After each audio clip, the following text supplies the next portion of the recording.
Well, if it ain't the red-suited copycat himself. You know, some might say we're two peas in a pod, both a little cracked in the noggin, both with questionable taste in friends. Harley Quinn, the Joker's ex and psychiatry's greatest cautionary tale. Love what you've done with your whole identity, went from sidekick with a doctorate to glitter and baseball bats. Real character development there. Speaking of development, how's that therapy going? Still defining yourself by whoever you're obsessively attached to this week? At least I've grown beyond my origins, Deadpool. I've dealt with my demons, made peace with my past. Meanwhile, you're still playing the same one-note joke. Look at me. I know I'm in a comic book.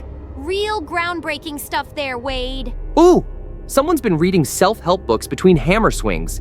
But let's be honest. You traded one codependent relationship for another, then another.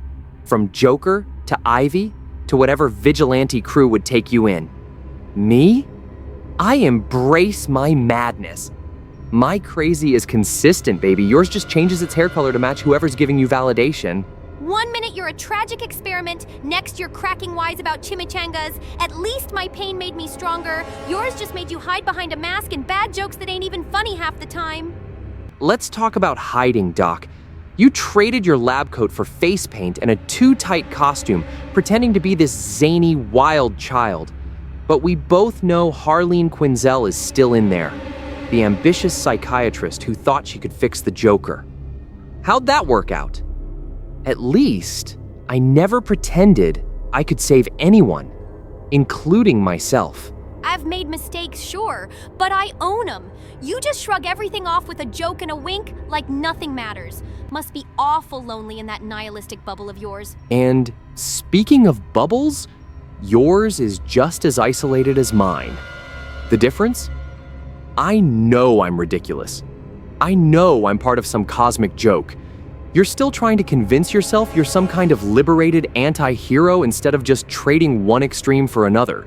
I fought for my freedom, inch by bloody inch. Everything I am now, I clawed my way toward.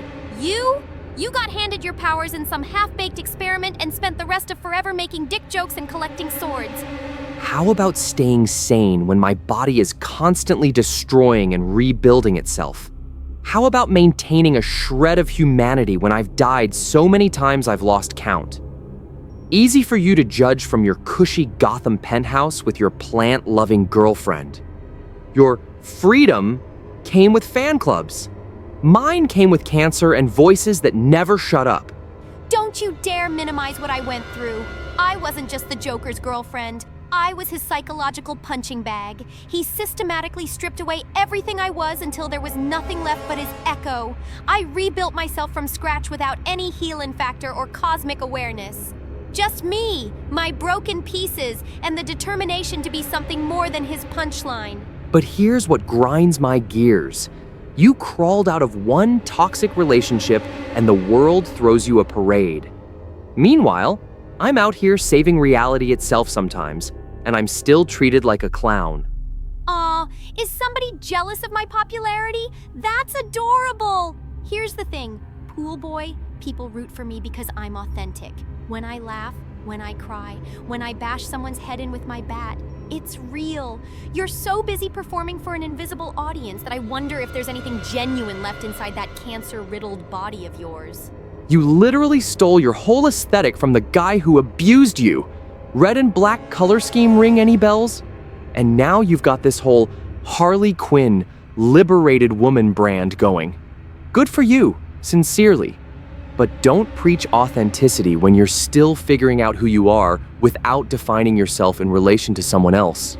You're so terrified of genuine emotion that you can't go 5 minutes without deflecting. That's not a personality, Wade. That's a defense mechanism. Your manic pixie dream girl routine is just as much armor as my jokes. We both got dealt a garbage hand and found ways to cope. Difference is, I don't pretend my coping mechanisms make me a role model or feminist icon. What do they see in you? Some immortal mercenary who kills people for money and can't be bothered to care about anything? Maybe that's your superpower, believing things can get better despite evidence to the contrary. Must be nice to live with that kind of optimism when your worst consequence is a broken heart. Try having the world's most dangerous psychopath hunting you down because you dared to leave him. Try rebuilding your entire identity while battling the voice in your head that still sounds like him.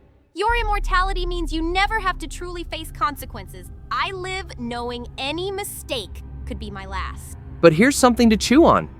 You talk about finding yourself, but you're still defined by your relationships.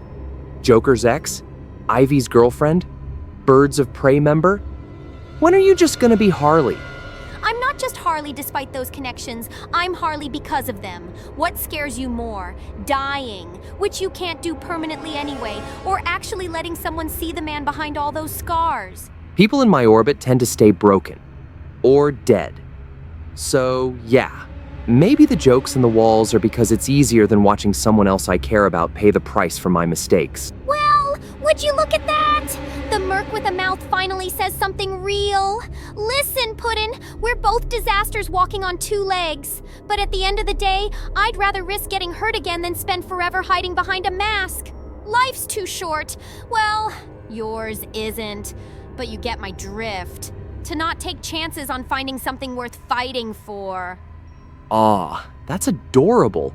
The failed psychiatrist who cosplays as a traumatized victim while bathing in the spotlight wants to lecture me about authenticity? Sweetheart, you're not a survivor. You're a brand.